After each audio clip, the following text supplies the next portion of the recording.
የኤርትራው ፕሬዝዳንት ኢሳያስ አፈወርቂ የነጻነት እያሉ የሚጠሩት ከኢትዮጵያ የተገነጠሉበትን ዕለት አስመልክቶ ያስተላለፉት መልእክት እጅግ በአነጋጋሪነቱ ቀጥሏል። የተለያዩ ግብረ መልሶችም የተሰጡ ናቸው።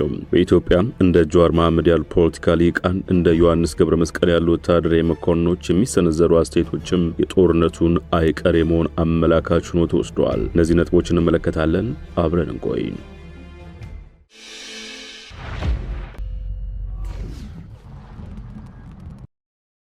ፖለቲከኛው ጀዋር መሐመድ ጽሑፋቸውን የሚጀምሩት እንዲህ በማለት ነው። የኤርትራው ፕሬዝዳንት ኢሳያስ አፈወርቂ የነጻነት በዓላቸውን አስመልክቶ ቅዳሜ ዕለት ያስተላለፉትን መልእክት በትርጉም ተመልክቼዋለሁ። በአንድ ሁለት ቁልፍ ጉዳዮች ላይ አስተያየት መስጠት እፈልጋለሁ። ኢሳያስ በዚያ ንግግራቸው የቀድሞ የጦርነት አጋራቸው የኢትዮጵያ ጠቅላይ ሚኒስትር አብይ አህመድን የኦሮሞን ሕዝብ ጥቅም በማይወክል ባሉት የኦሮሞማ ርዕዮተ ዓለምን እያራመዱ ነው ሲሉ ከሷል። ኢሳያስ ኦሮሞማ ስለተባለው ያረጃ ያፈጀ ፖለቲካል ርዕዮተ ዓለም ሲያስተጋቡት መስማት ያሳዝናል። ይህ በእኛ ፖለቲካዊ ውይይት ውስጥ ጥላቻ ያሰከራቸው ሰዎች ወደፊት የገፉት ትርክት ነው። ኦሮሞማ የፖለቲካ ርዕዮተ ዓለም አይደለም፣ የኦሮሞን ሕዝብ ማንነትና ባህል የሚገልጽ እንጂ ልክ ኤርትራዊ ወይም ኪኩዩ እንደሚባለው የተለየ አይደለም። ይህ ቢያሳዝንም በመጨረሻም ቢሆን 7 ዓመታት ፈጅቶም ቢሆን ጠቅላይ ሚኒስትር አብይ አህመድ የኦሮሞን እሴቶች እንደማይወክሉ እውቅና በመስጠታቸው ግን ተደስቻለሁ ይላሉ። የኦሮሞ ፖለቲካ አመራሮችን ጨምሮ ከኤርትራ ጋር ለ10 ዓመታት የሰሩ የኦሮሞ ምሁራን፣ የተከበሩ የማህበረሰብ መሪዎች ጠቅላይ ሚኒስትር አብይ አህመድ ወደ ጤናማ ዲሞክራሲያዊ ሽግግር የሚያመሩ ትክክለኛ የፖለቲካ ምርጫዎች እንዲያካሄዱ ያለ ረፍት መሞከራቸው ከጅምሩም ቢሆን ግልጽ መሆን ነበረበት ሲሉ ይሞግታሉ። ይሁንና ይህ ሳይሆን ቀርቶ ስርዓታዊ በሆነ መንገድ እንዲገለሉ ተደርጓል ሲሉ ያስታውሳሉ። ቀጥለውም እንዳለመታደል ሆኖ ኤርትራ ለኢትዮጵያ ያደረገችው ውጤት አልባ ድጋፍ ይህንን ከመለወጥ አኳያ ምንም ሚና አልተጫወተም ይላሉ። ጠቅላይ ሚኒስትር አብይ ቀንደኛ ተቃዋሚዎች መካከል አንዱ የሆኑት ጀዋርን ሁሉንም ተጠቃሚ የሚያደርግ የአጋርነት ስትራቴጂ ከመንደፍ ዘላቂ ሰላም እንዲረጋገጥ መዋቅራዊ ድርድር በማድረግ መሰረት ሊጣል ሲገባ ቅድሚያ የተሰጠው ግን ታክቲካዊ የሆነው ጥምረት በማዋለድ የጋራ ያሉትን ጠላት ማጥቃት ነበር ብለዋል። እርሳቸው ይህን በግልጽ ባይጽፉትም የኢሳያስና አብይ የጋራ ጠላት ተደርጎ የሚወሰደው ህወሓት መሆኑን የፖለቲካ ሊቃን ይስማሙበታል። ይህ ደግሞ የተሳተፉትን ሁሉ የጎዳ ውጤት አስከትሏል ባይ ናቸው። እንዲህ አይነት የአጭር ጊዜ ስሌቶች በሁለቱ ሀገራት መካከል ዳግም መደገም የለበትም ሲሉም ጥሪ ያስተላልፋሉ። በመጨረሻም ጀዋር መሐመድ የፕሬዝዳንት ኢሳያስ አፈወርቂ ንግግር የሁለቱ ሀገራት ውጥረት በከፍተኛ መጠን እያሻቀበ መሆኑን በግልጽ ያመላክታል ይሉና ምክረ ሐሳብ ያሉትን አስተያየት ያሰፍራሉ። የአፍሪካ ቀንድ ወደ ሌላ አውዳሚ ጦርነት ከመግባቱ በፊት ጉዳዩ ይገደናል ያሉ አካላት ሁሉ መፍትሄ እንዲያዋልዱ ጥሪ አቅርበዋል። ይህ የኦሮሞማ ጉዳይ ጀዋር መሐመድ ብቻ ሳይሆኑ ብርሃኑ ለንጄሶም ምላሽ እንዲሰጡበት አስገድዷል። የኤርትራው መሪ ኢሳያስ አፈወርቂ በቅርቡ ባደረጉት ንግግር የኦሮሞማ ርዕዮተ ዓለም ሲሉ ጠቅሷል የሚሉት ብርሃኑ ይህ ደግሞ ኢትዮጵያ ውስጥ የሚገኙ ማንነቶችን እርስ በርስ የማጋጨት ሂደት ተቀጥያ ነው ይላሉ። የእሳቸው ስትራቴጂ በማለት ይቀጥሉና ለራሳቸው ጥያቄ ምላሽ ይሰጣሉ። ኦሮሞና ትግሬን አንድ ላይ በማድረግ አማራ ርዕዮተ ዓለም ላይ እንዲሁም ኦሮሞና አማራን አንድ ላይ በማድረግ በተጋሩ ብሔርተኝነት ላይ ማነሳሳት ነው ባይ ናቸው።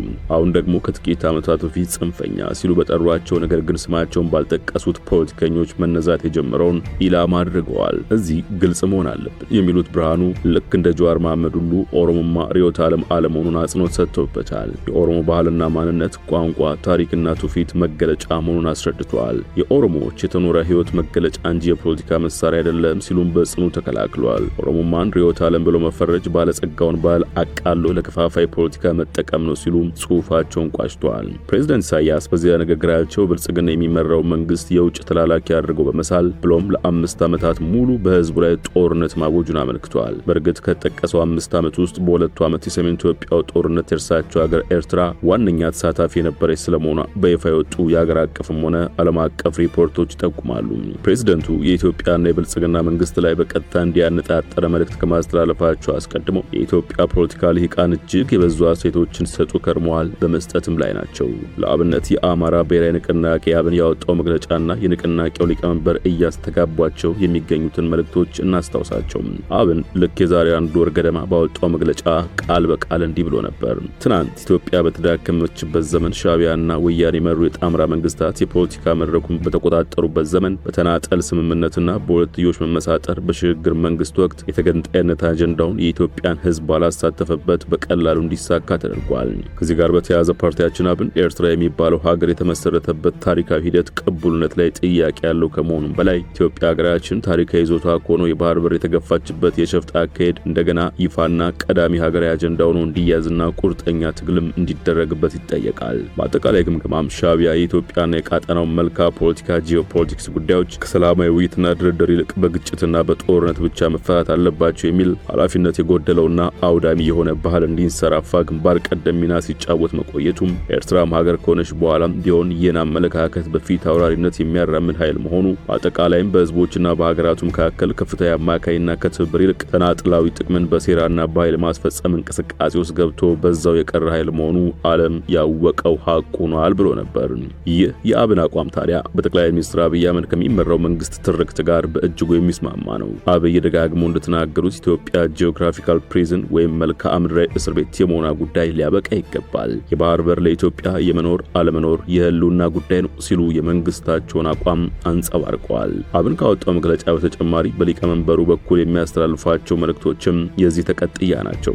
ለአብነት ከሰሞኑ በዶክተር ያዕቆብ ኃይለማርያም የተጻፈውና ዝነኛውን አሰብ ማናት የተሰኘ መጽሐፍ ይዘው ፎቶ ለጥፈዋል። ይህ መጽሐፍ በወቅቱ እጅግ መነቃቃትን የፈጠረ ኢትዮጵያም ከታሪክም ከተፈጥሮም ሆነ ከህግ አኳያ የአሰብ ባለቤት መሆኗን የሚያመላክት ቢሆንም በኢህአዴግ መንግስት ግን ሆነ ተብሎ ለኤርትራ ተላልፎ እንደተሰጠ ያትታል። ነገሩን በውል ለመረዳት ጥቂት አንቀጾችን ከመጽሐፉ እንጥቀስ። ኤርትራ በ1983 ዓ.ም በጦር ኃይል ከኢትዮጵያ ከተገነጠለች በኋላ የኢትዮጵያ ወደ ውጭ መተላለፊያና መግቢያ የባህር በር መዘጋትን ያህል ኢትዮጵያን ያስቆጣና ያሳዘነ ብሔራዊ ጉዳይ በሀገሪቱ ከቶም ተከስቶ ያውቅም ቢባል ማጋነን አይሆንም። የኢትዮጵያ የባህር በር መቀርቀር አባቶቻችንና እናቶቻችን ምስጋና ይግባቸውና በድል ከተወጧቸው ከአድዋሚውን ከማይጨው የጣሊያን ወረራዎች በላይ የከፋ በደል ተደርጎ በብዙዎች ዘንድ ይቆጠራል። ይህንን አስተሳሰብ በማንጸባረቅ ዶክተር አክሎግ ቢራራ ከሁሉም የከፋና ተቀባይነት ከሌላቸው የኢህአዴግ ፖሊሲዎች የኢትዮጵያን የባህር በር አሰብን ለኤርትራ መንግስት ማስረከቡ ነው ሲሉ ጽፈዋል። የኢትዮጵያ የቀድሞ የአየር ኃይል አዛዥ ሜጀር ጄኔራል አበበ ተክለሃይማኖት ካሳይ በአንድ ወቅት አሰብ ወደብ ውስጥ ብቻ የነበረው የኢትዮጵያ ሀብት ዝርፊያ የባህር በር ጥያቄ እንዳነሳ ቀሰቀሰኝ።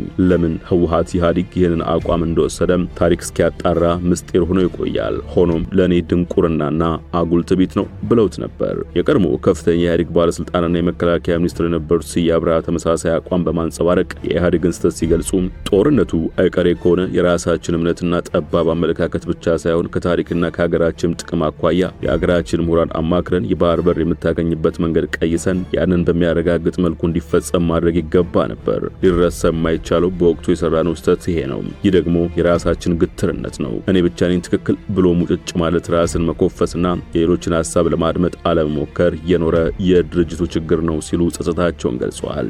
የአብኑ በለጠ ሞላም ታዲያ ለመንግስት ትርክትና ለንቅናቄያቸው አቋም የታሪክ ሰነድም እያስደገፉ መሆኑን ልብ ይሏል። በእርግጥ ሲቪል ፖለቲካ ሰዎች ብቻ ሳይሆን የቀድሞ ወታደራዊ መኮንኖች ኤርትራንና ኢሳያስን በተመለከተ የሚያስወነጭፉት የቃላት ፍላጻዎች ቀጥለዋል። ሌተናንት ጄኔራል ዮሐንስ ገብረ መስቀልም አንደኛው ናቸው።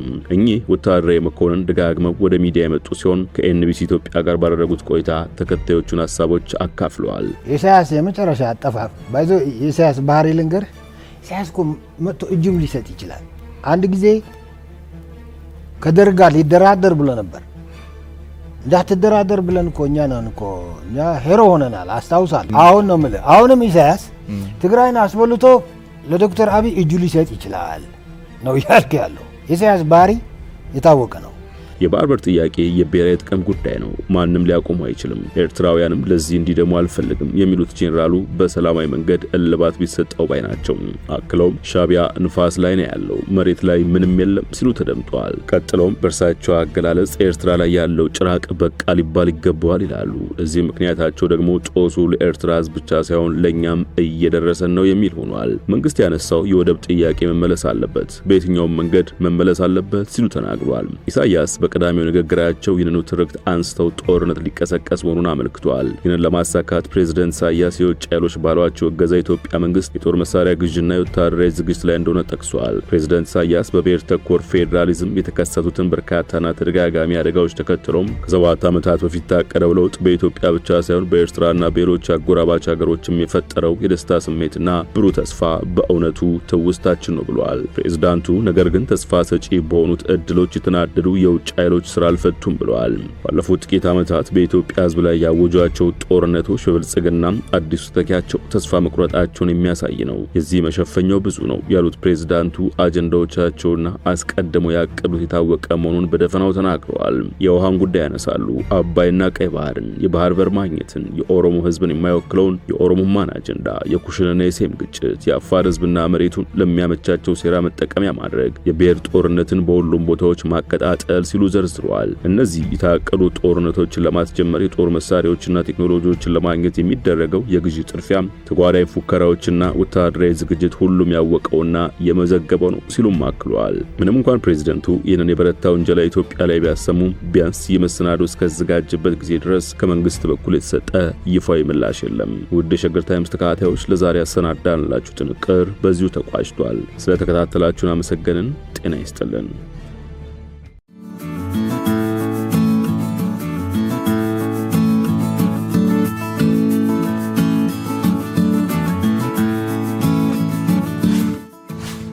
ሸገር ታይምስ ሚዲያን ሰብስክራይብ በማድረግና ደወሉን በመጫን ይከተሉን።